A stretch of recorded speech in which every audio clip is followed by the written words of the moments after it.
ओम नमः शिवाय। क्या अपना जीवन पूर्व निर्धारित है या अपने इच्छाओं से, स्वतंत्र इच्छाओं से चलता है? तो ये समझने के लिए आपको कर्म के बारे में समझना पड़ेगा। 3 तरीके के कर्म होते हैं: प्रारब्ध कर्म, संचेती कर्म, आगामी कर्म।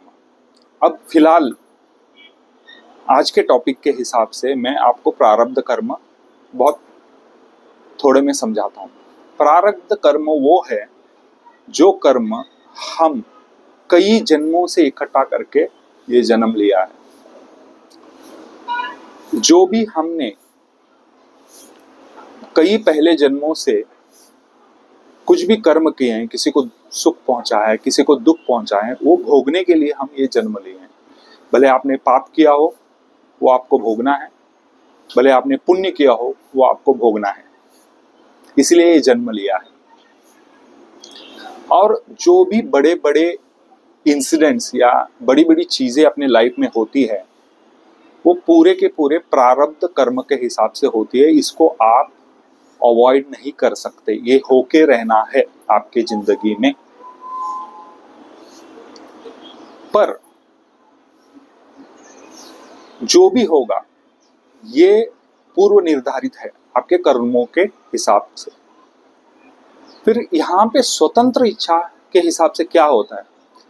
जो भी ऐसे इंसिडेंट्स या बड़ी बड़ी चीजें आपके लाइफ में होती है, कोई एक्सीडेंट हुआ, किसी ने आपको नौकरी से हकाल दिया या पैसे का लॉस हुआ, ये जो भी चीजें आपके लाइफ में होती है, इस चीज से आप कैसे रिएक्ट करते हैं, आप इस पूरे इंसिडेंट को कैसे हैंडल करते हैं, ये आपकी स्वतंत्र इच्छा के हिसाब से हो सकता है। दैट इज, उसको बोलते हैं कि हाउ टू रिएक्ट।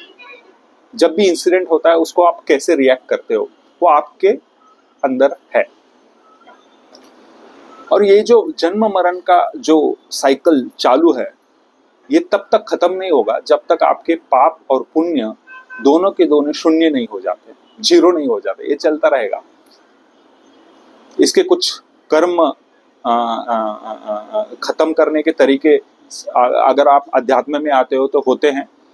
पूरे के पूरे कर्म तो खत्म नहीं होते, लेकिन उस कर्मों के कारण जो भी आप भुगतते हो, उसको कैसे हैंडल करना है, कैसे उसको उस सिचुएशन को आगे बढ़ाना है अच्छी तरीके से, वो अध्यात्म सिखाएगा आपको। और वो भी स्मूथली सिखाएगा और बहुत ही कम क्या बोलते हैं, दर्द से आप आगे बढ़ पाओगे। तो आज एक मैं ऐसी स्टोरी या ऐसी कहानी बताऊंगा जिसमें आपको ये समझ में आ जाएगा कहाँ पे अपने आप को स्वतंत्र मिलता है, कहाँ पे अपनी जिंदगी पूर्व निर्धारित है। तो अभी एक सोचो, एक मालिक है जिसका किराना का दुकान है, ग्रोसरी स्टोर है। उसके पास 4 कर्मचारी है। कर्मचारी 1, 2, 3, 4, मैं ऐसे ही आगे के वीडियो में बोलने वाला हूँ।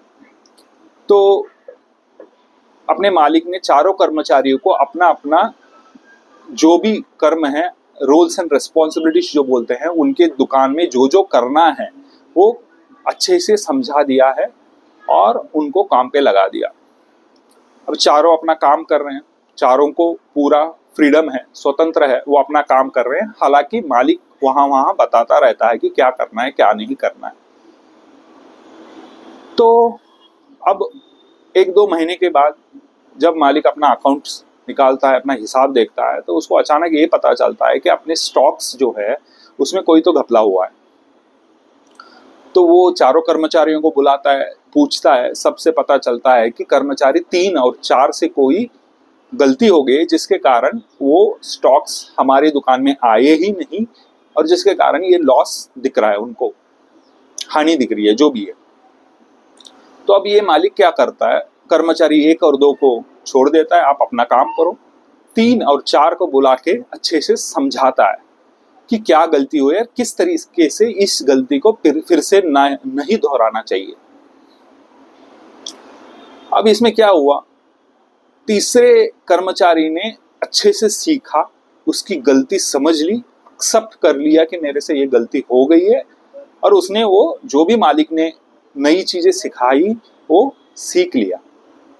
बट चौथा कर्मचारी जिसका ईगो बहुत हाई है, अहंकार बहुत हाई है, वो इस चीज सीखने के लिए तैयार नहीं था। मेरे से गलती हुई ही नहीं है। और फिर ऐसे ही और 2 महीने बीत जाते हैं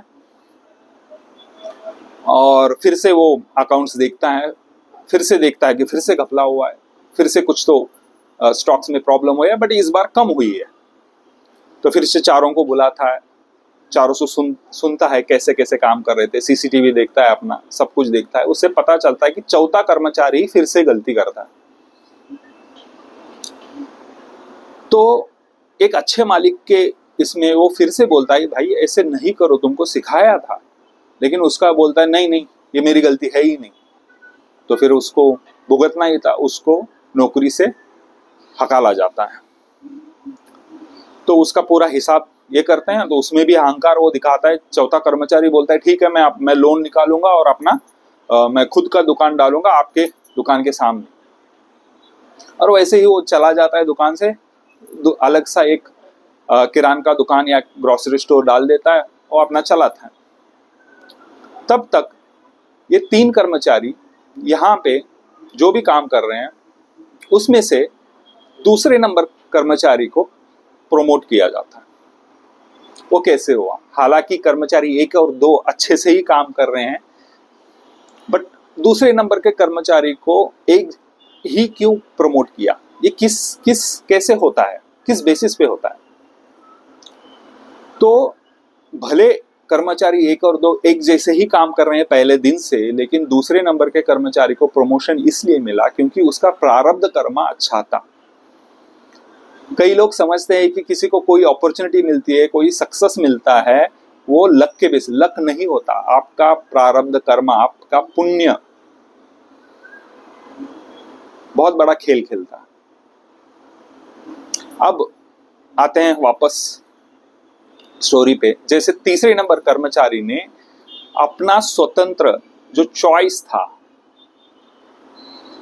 उसने ये चॉइस किया, उसने स्वतंत्रता इसमें दिखाई कि अपने मालिक पे गुस्सा करने की बजाय वो सीख के अच्छे से काम करके आगे बढ़ने का चॉइस किया। और चौथे नंबर ने गुस्सा दिखाने का चॉइस किया। वो उसने ऐसे रिएक्ट किया। ये दोनों के रिएक्शन अलग थे और दोनों की लाइफ की जो आगे बढ़ने के रास्ते हैं अलग अलग हो जाते हैं।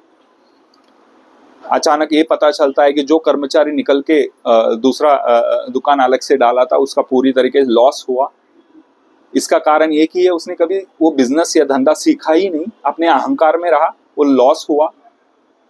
अपने मालिक के पास आया, वापस बोला कि मालिक मेरे से गलती होगी, मेरे पे बहुत सारा कर्जा है, माफ कर दो, मेरे को फिर से नौकरी दो, मैं अपनी फैमिली को संभाल नहीं पा रहा हूँ, मेरे को खाना पीना रुक जाएगा। वापस आया और जो तीसरा नंबर का कर्मचारी था उसने अच्छे से सीखा, उसको भगवान का आशीर्वाद भी मिला। वो बोला मालिक मैंने आपसे बहुत कुछ अच्छे से सीखा है और मैं अलग से जाके बड़ा होना चाहता हूँ, कहीं दूर जाके मैं अपना दुकान रख दूंगा और आपका आशीर्वाद चाहिए। वो गया, पैसा लेके गया, दुकान डाला, अपना किरान का दुकान डाला, वो सक्सेसफुल हो गया, बहुत ही अच्छे तरीके से सक्सेसफुल हो गया। और ये जो चौथा नंबर का आया था, इसका जो भी था वो उसने अपने अहंकार में जो भी किया, उसका जो भी लेसन सीखना था वो सीखने के लिए वापस आया। अब ये पूरे कहानी में हमको ये चीज समझनी है कि जब तक अपने कर्मों के कारण जो भी हमारे लाइफ में चीजें होती है उससे कोई सीख नहीं हम ले लेते और अहंकार में रहते हैं कि मैं सही था, वो जो भी सीख है, वो जो भी लेसन्स है, वो जो भी इंसिडेंट्स, लॉसेस होते हैं, वो बढ़ते जाते हैं, बड़े होते जाते हैं। अगर पहले छोटे सी चीज में आप नहीं सीख रहे हो तो और बड़ा होगा। आपको समझाने के लिए लाइफ और बड़ी तरीके से वो प्रॉब्लम्स बढ़ाएगा।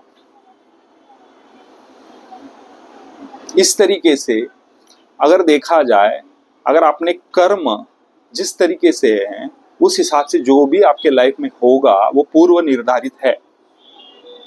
आपके चॉइसेस जो है ना आपके सीखने में है, आपके स्वतंत्रता आपके सीखने में है, आपकी जिंदगी बदलने में है।